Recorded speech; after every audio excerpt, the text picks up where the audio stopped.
spreads, totals, props. Lots of ways to win money, but also lots of ways to lose. It's time for some sharp analysis. All sports, all over the globe, all the time.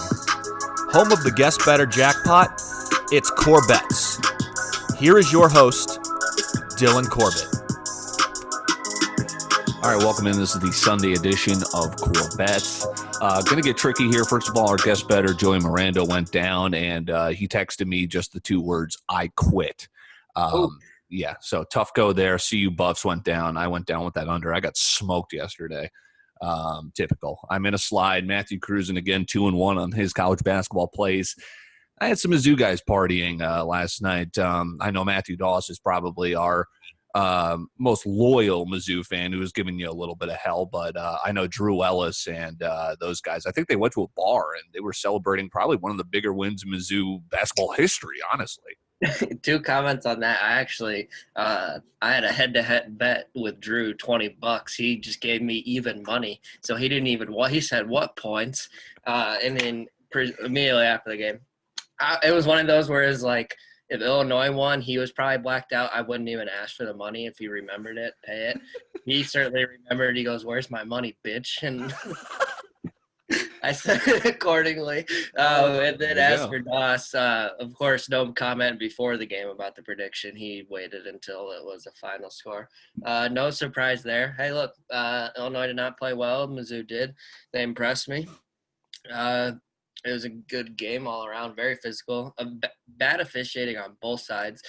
We could get into the Kofor and terrible flagrant foul, but beside that, there's about 50 free throws attempted total. Right. That just no one wants to watch that type of game, so officials let them play.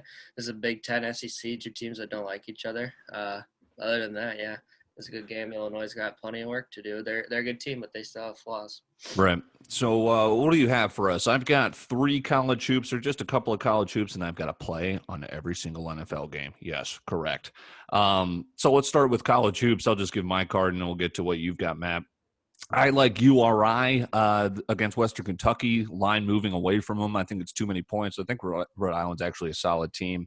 Western Kentucky, after a solid start, has been slowing down a little bit. So too many points for me. I like Rhode Island +5. I'm telling you on maybe just the idea of this, Iowa. I don't know if you're going to hit them here, but a big number against Northern Illinois.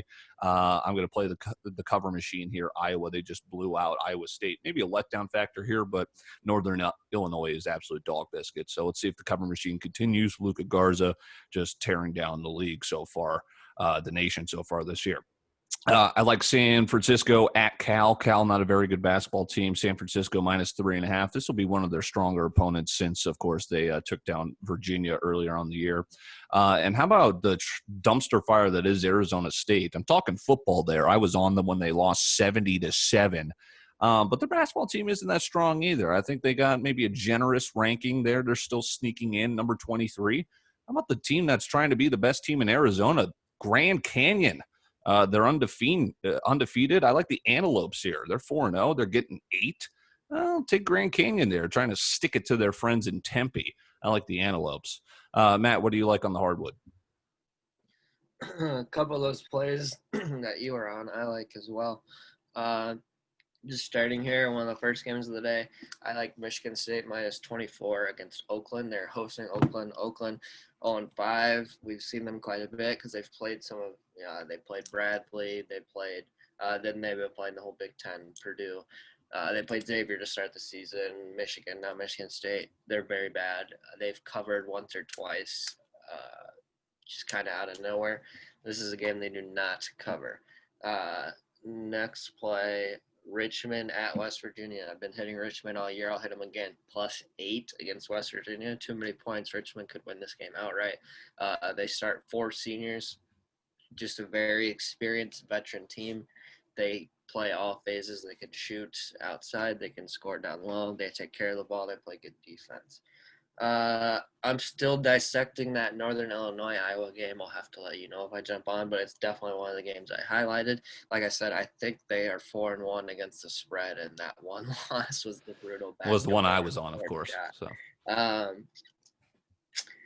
I also like Grand Canyon against Arizona State. Look, we faded them on the play of the year. Arizona Yeah. State's still good, but they are still without Marcus Bagley, I'm sure. I guess I don't have confirmation of that. But look, the one reason why I didn't like them, or why I like San Diego State against them, is because they're not big and they struggle inside to rebound and to score in the paint. Well, guess what? Grand Canyon has two 7-footers, Lever and Midgard. One of them averages 17 and 5. The other averages 13 and 10. These dudes are monsters. They will slow the pace down. Arizona State will score their fair share. They probably win this game, but 8 points, too many. Too many. 2 more, maybe 3. We'll see. I'm not quite done. Ohio State, Cleveland State. I like Ohio State here. Minus 24. 1 second. I believe Cleveland State is – Cleveland State's horrible. They just lost to Ohio by 60 points. They, so far through 2 games, are shooting 21% from 3, 32% from the field. You can't really do much worse than that. 18 turnovers. So I like Ohio State there. Another good cover team. Last one, Big Ten Conference play starting already. Seems early. Let me pull that one up. We have Penn State at Michigan. Penn State just blew the brakes off of Virginia Tech. Nobody really saw that coming. I like Michigan here. They can shoot. They have Isaiah Livers. They have a freshman, Hunter. Is that his name? Hunter Dickinson, a 7'1" freshman. He's got 15 and 5. A couple other good guards. Franz Wagner, the little brother of Mo Wagner. I like Michigan here, playing against a Penn State team with an interim head coach. They lost quite a bit from last year with I can't think of his name. Stevens. I did not like him. Can't think of his first name. Anyway, so those are the plays. Michigan State minus 24, Richmond plus 8, Michigan minus 7, Cleveland State minus 24, Grand Canyon plus 8. There's the card. ACC play started for Boston College as a 3-point dog. They lost by 45 to Syracuse at home. Lovely. Another great year under Jim Christian. Okay, so that wraps up college hoops. Let's get to NFL again. This is again, one of the lone sports I get to call good for me. UFC the other. I went 1-1. That was kind of crazy. A draw in the title fight. Ferguson was totally mushed. But Kevin Holland cashed, so we went 1-1 there. All right, to NFL. I'm so glad college football is almost done, by the way. Jesus Christ. I like Houston against the Bears. I was staring at this for a while, but the Bears have lost 6 straight. I mean, I think it's just as easy as that. Houston minus 1.5. They're on the road. Denver at Carolina plus 3.5. Denver here coming into Carolina. They have been a dog 12 games. They are 7-5 against the number. Panthers, 2 times they've been favored. They've lost straight up. So I like the Broncos there. I'll take the number plus 3.5 because they always scare me sometimes. So we'll take the hook. Cincinnati at home. Another simple thing here. Plus 3. The Cowboys, they are not good. I like the Bengals here. They are 6-5 against the number as a dog. Cowboys, they've been favored inexplicably 7 times. They have not covered once as a favorite. They're also 2-5 straight up for what it's worth. That's just incredible to me. Giants, the cover machine. Let's keep on going. Who the hell cares who their quarterback is, even if it's Colt McCoy? Cardinals go in the opposite direction. They've lost 3 straight. Again, all 3 tough opponents, but the Giants, one of the best cover teams in football, they're 8-2 as an underdog against the number. I like Giants plus 2.5. Too many points. I've been cashing on Jacksonville for quite some time here. Tennessee could have the bounce back factor, but I told you Jacksonville was going to take it to the Vikings, and they forced that game into overtime. Simple enough here. The Titans as a favorite, they're 2-6 against the number. Jacksonville's a dog, 6-5, and they play for some points there. I like Minnesota to win this game. I just retweeted a stat against Tampa Bay. When all of the healthy wide receivers are there for Tom Brady, they're 1-4. Sometimes too many weapons is not a good thing. And I think Antonio Brown, there's something going on in that locker room there where Brady's pulling the strings. Arians is getting a little tired of it. I like Minnesota there with the points, and watch out. That might be an upset. Let's take the under in Miami and Kansas City, under 49. Miami is also a cover machine. Miami plus 7.5. Again, they are 5-2 against the number as an underdog. They're 9-3 against the number just overall as a team. One of the most profitable against the number teams in football in the NFL. So I like Miami plus 7.5. That's the early games. I'll wrap up with the afternoon games. Matt, did you have anything on a football Sunday? Nothing on the official card yet. I'll certainly have some plays. Nothing that I would love to share with the loyal listeners because I don't want to lose them money. I like. Any leans initially? No, yeah, that's what I was gonna say. I lean Houston against the Bears for sure. I do lean Minnesota. I don't know. Minnesota, I'll definitely have my eye on that game. I would lean them initially with the points. They are without Eric Kendricks again at linebacker. Yeah, you called that, yeah. Huge blow. But, that would be more costly against a really good running team or a team that threw to the backs a lot out of the backfield or a team that threw short passes a lot or a team that threw to the tight ends. All things we used to know Brady is doing, but what he has not done in Tampa Bay. So if this was against like Brady in New England, I would say, they're in huge trouble. But this Tampa Bay team that still doesn't have their identity, that's their biggest issue to me. They don't know who they are or what they want to be. They have a great defense. Well, they don't play like it when they just take shots down the field and go 3 and out quickly and put them back on. So if that team figures out who the hell they are, they'll get better. Who does New Orleans play? They might be my new favorite to win the NFC. They're gonna win it because of their defense. When did we ever think we would say that? Not Drew Brees, not Alvin Kamara, not Michael Thomas. They have a top 5 defense against the pass and against the run.